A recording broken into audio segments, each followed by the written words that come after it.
in English. I prepared for it, and it's very nice that you are recording it so I can hear it myself onwards and share it to those who are not present today. So it's a pleasure to be here. I'm one of the founders of our company Educraftor and the head coach there. And in this webinar, I'll introduce to you our company, what do we do, the International Entrepreneurship Education Program as a showcase, and also the concept of Craftogogy. What is that about? And I'd like to open up with a big word and a phenomenon that I believe is very, very familiar to all of you. And this is something that is stopping us from going after our own ideas and really going after what we feel that would be interesting and what we'd like to do. And in learning and entrepreneurship, we talk about fear of failure. And if we take this from the individual experience and scale it up to a more systematic level, then there has been even researched and written about it, how this can be very costly. And one example is from the book by Henkka Hyppönen. The book is called Pelon hinta, Cost of Fear. And in that book, he gives a price tag, an estimation only in Finland, that the cost for the fear is 19 billion euros on a national economic level. A big number. I'm not going to go into details how we've come up with this, but it's based on the thing that many people want to start their business, but they're too afraid of taking those steps, and therefore we lose a lot. So what are we talking here about? We talk about a risking. And in learning and in entrepreneurship, I see as the core principle this being stepping out of the comfort zone, stepping into the unknown, and really exploring something new for you. So how do we move from being afraid and taking those steps, being brave and doing things? This is the mission that we as a company, Educraftor, are pushing forward. So transforming the fear into ability of actually doing things, of putting things forward. And what could be the outcome? These numbers are from already existing programs. So when we compare what we could call traditional entrepreneurship education, very theory-based, not too much action, into those team learning and team entrepreneurship programs, the number of students after they're graduated starting their own businesses, there is a significant difference in these. When we talk about change, what is that exactly? We've outlined it so that it's very important for us to move from consuming to creating. And this can be in a simple way put, before you listen, go ahead and talk. Before you read, go and write something of your own. So practice before theory, changing this on the other side around. Developing the growth mindset, doing things, not just sitting down and listening, and entrepreneurship. My question to you is, how do you define entrepreneurship? What does that mean to you?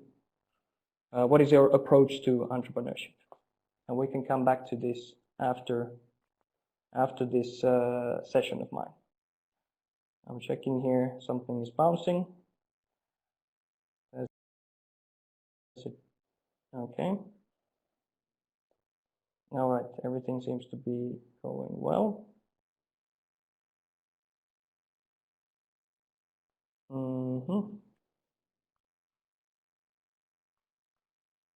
Now there is some.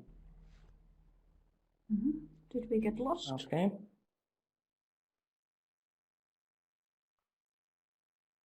I will stop for a moment and come back because I want to see if there was some problem. Yep. Sorry, just a moment. And we are here. All right, let's continue. So, on the other hand, the change, focusing more on the learning process, not that much on the teaching, and there, phenomenon-based learning, learning together, and also Craftogogy, which I'll open up to you a bit later. And what we as a company are doing, in the field, we operate as team coaches. And our coaching processes are based on building trust between people from different backgrounds through dialogue, which requires time together. And when implementing also design thinking tools into these processes, we've been able to support grassroots level innovations happening in education sector and in learning.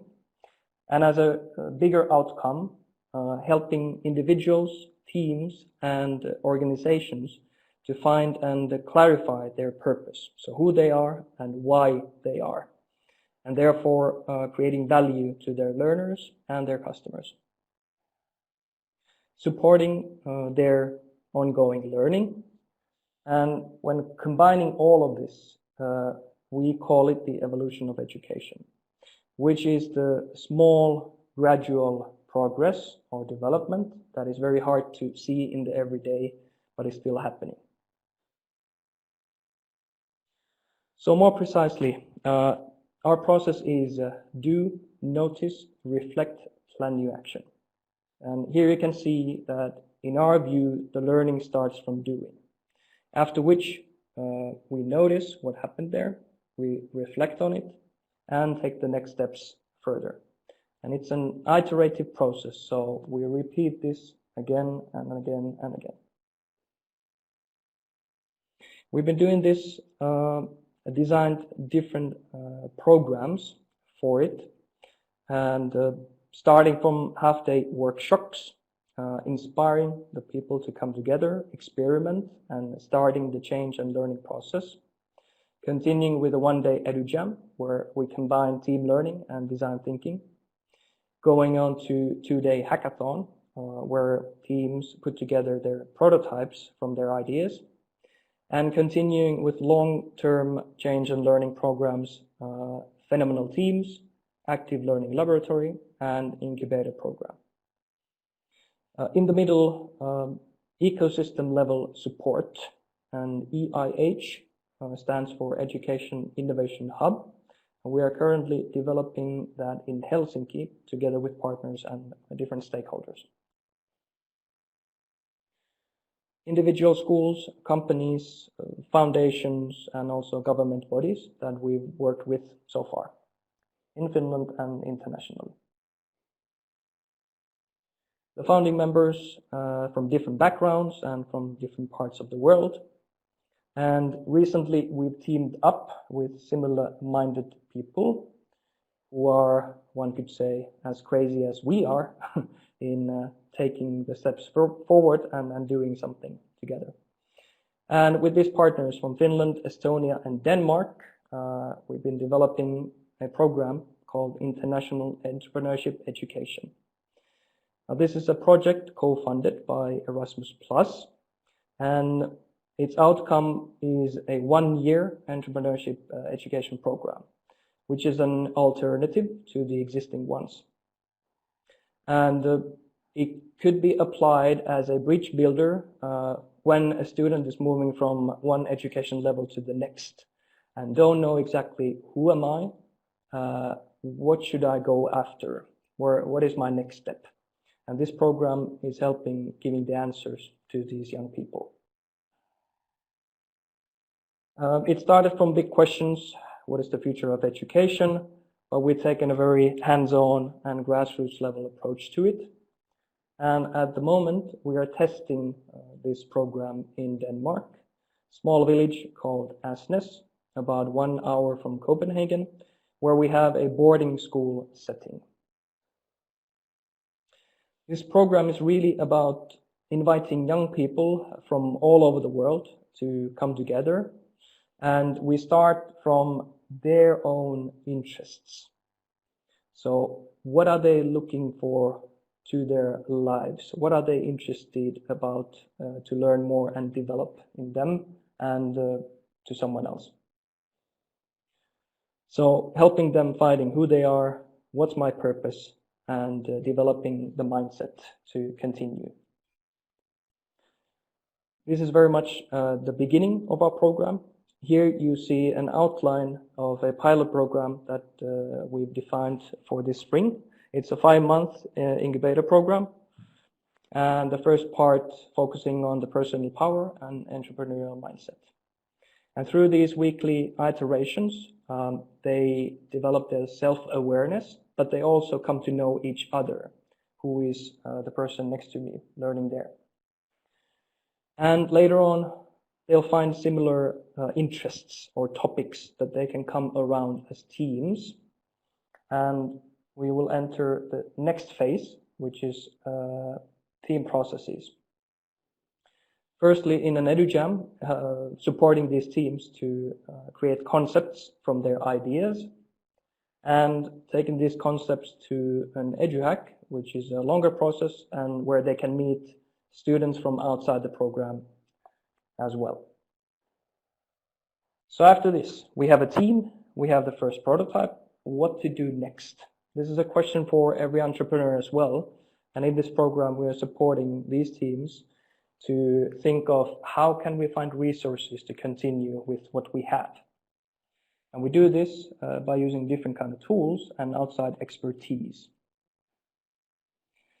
In the next session, they start going out more and more. This means opening the dialogue with potential customers and also outside experts and really testing what they have come up with so far.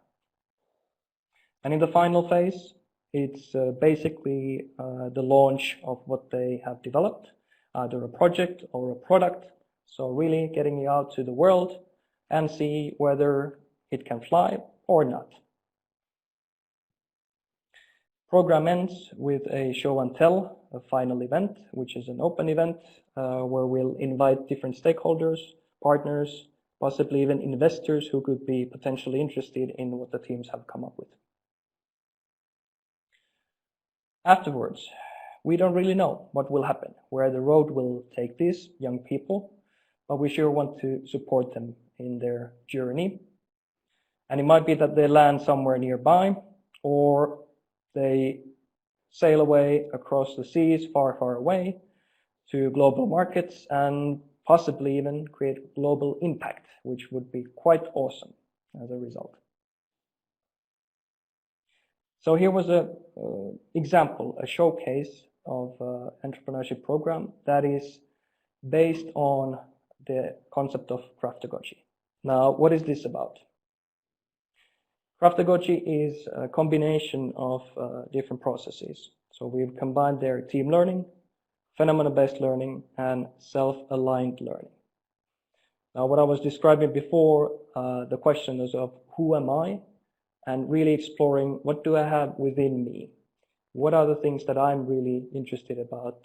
What could be what I'm bringing to this world? Finding that out and building this learner's strengths from this starting point. Technology is part of it, so it'll accelerate and support the learning journey. And it also enables the blended learning model. So we can have learning happening face-to-face and also online through technology. Part of this is the process that we call breathing process. And that means that the learners come together, learn intensively face-to-face, which after they go out in the field and test their knowledge, their skills, what they have come up with, after which they come back together, reflect on what was happening there, learn together, and again go out. So coming in, going out as a breathing model.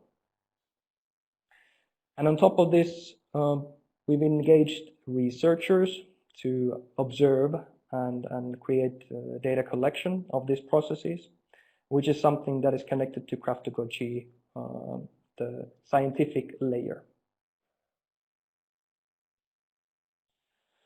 So a question for all of us: how do we see the future of entrepreneurial society? What kind of role education plays there? What kind of education should and could it be? Now, I've given you one example of what we've developed, also the concept of Craftogogy, and I'm very happy to invite you to continue this dialogue in a full-day workshop that will take place as part of the ITK conference, 1st of April, from 10 to 5 p.m. Along with me, there'll be Peter from our company, and then Ingelil from Denmark, our partner. We have a lot of expertise on entrepreneurship individually, and we are there to help you to explore what these different elements, this program and Craftogogy could mean for you, depending on what kind of goals and challenges you face in your organizations. We are happy to support you in exploring new possibilities. So I thank you for this, and hopefully see you all 1st of April.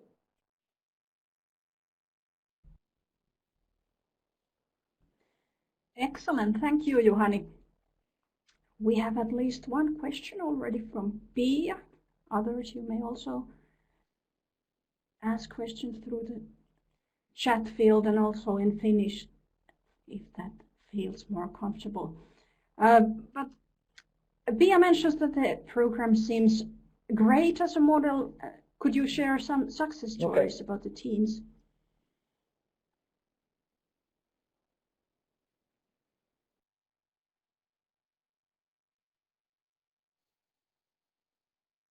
So in this forum, the International Entrepreneurship Education, or IEE in short, we've started the piloting now, and we haven't gone through the whole process.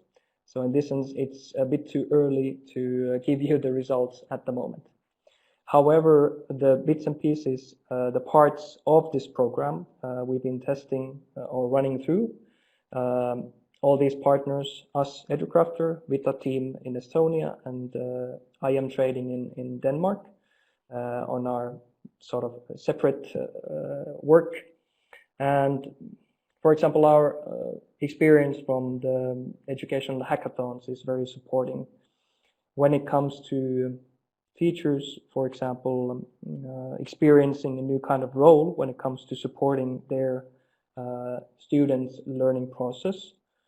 And also the learnings really being able to go after their own ideas, being brave and really exploring what could they come up with. So, yeah, we've seen the different benefits of these different elements so far. But this is something that we can offer more in detail in 1st of April. So the plan is to open up also, if possible, a connection to Denmark where we are piloting, and invite those students to be part of the day. Tuija is asking about the program. Is it 1 year or half a year? You mentioned a year.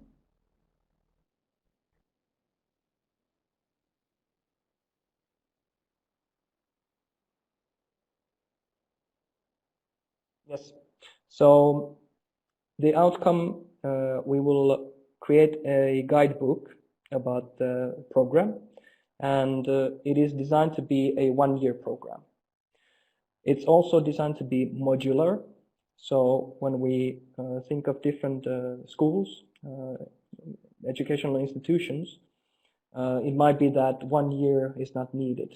So from this program, it's possible to implement also different modules, maybe 1 week or 1 course length element into your organization. And maybe the confusion comes that we are piloting this. We couldn't start the program already in August, so we are piloting just 5 months. But we are confident that this is, let's say, good enough or long enough to test the process and get results.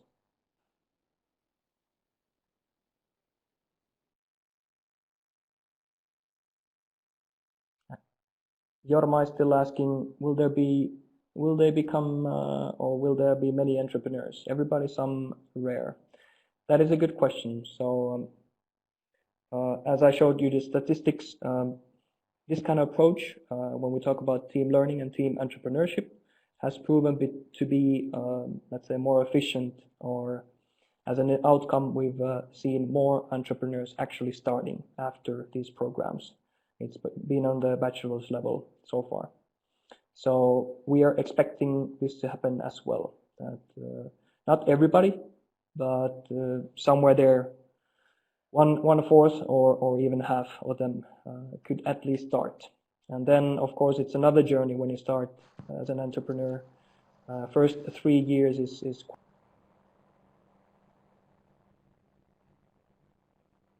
Thank you, Juhani. Kiitoksia esityksestä. Katsoin tuossa kelloa pikkuhiljaa. On aika siirtyä seuraavaan esitykseen ja loikata myös toiseen kieleen. Eli seuraavat 2 esitystä meillä on suomeksi. Vielä ehtii, jos jollakulla on joku pikainen kysymys Juhanille, niin toki sen esittää. Mutta aletaan pikkuhiljaa siirtyä tuonne pelinteon maailmaan. Meillä on Maarit Röynä siellä seuraavana linjalla. No niin, Juhani vielä muistuttaakin, että lisää aiheesta on tosiaan luvassa 1.4. ITK-workshopissa. Linkkikin löytyy meiltä tuosta chatista, niin pääsee katsomaan lisätietoja ja sieltä tuli vielä verkkosivu linkkivinkki myös. Mutta loikataan pikkuhiljaa. Meillä on Jarmokin siellä linjalla takaisin. Onko siellä, katselin Jarmo laitoit mikin päälle. Onko kuulumisia tähän kohtaan? Se ei oikeastaan juuri sain pidettyä yksikön palaverin tuossa noin ja kuuntelin tätä Juhanin esitystä loppusuoraan tuossa vielä vähän, tosi mielenkiintoista. Ja niin kuin Niina sanoi, niin nyt siirrytään sitten pelien maailmaan.